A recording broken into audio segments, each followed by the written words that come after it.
Psaume 146, versets 3 à 5. Ne vous confiez pas aux grands, aux fils de l'homme, qui ne peuvent sauver.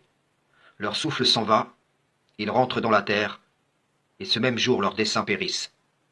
Heureux celui qui a pour secours le Dieu de Jacob, qui met son espoir en l'Éternel, son Dieu. Sourate 33, versets 67 à 68.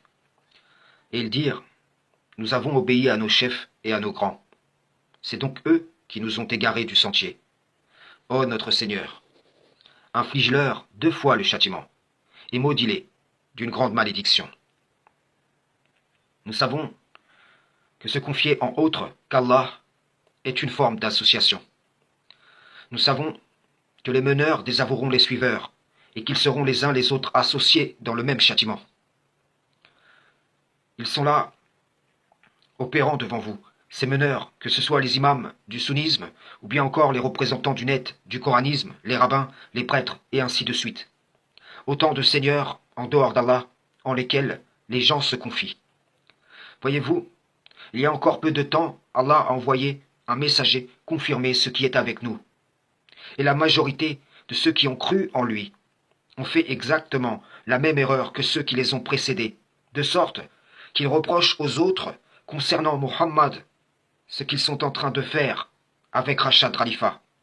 J'avertis donc, les positionnements de Rachad ne doivent en aucun cas former une sunna sur laquelle vous appuierez votre prédication, car alors vous ferez de lui un maître, un seigneur en dehors d'Allah, et c'est justement ce qu'il a combattu lui-même. Cela ne vous rappelle rien? N'est-ce pas ce que les sunnites font?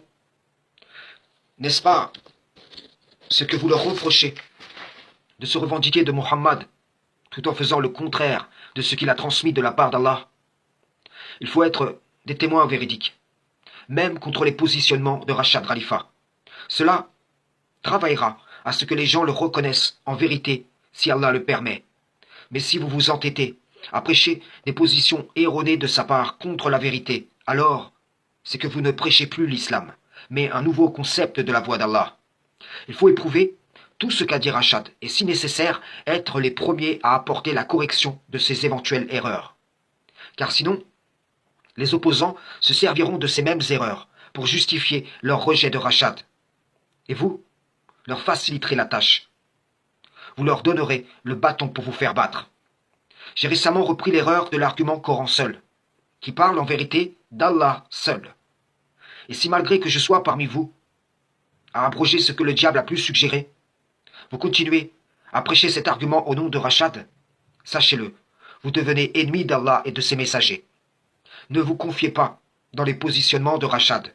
Éprouvez-les, c'est ce qu'il aurait lui-même souhaité, car il a prêché comme Muhammad ces versets.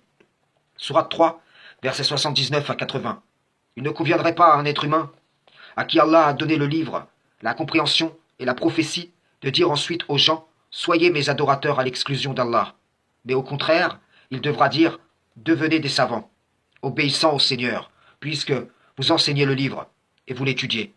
Il ne va pas vous commander de prendre pour Seigneur anges et prophètes. Vous commanderait-il de rejeter la foi, vous qui êtes soumis? Ceux qui prêchent une sunna de Rachad ont rejeté la foi, après avoir cru. Et je leur dis, revenez de cela, et refusez toute erreur qu'aurait pu commettre Rachad. Ne refusez pas de reconnaître une seule erreur de Rachad Khalifa.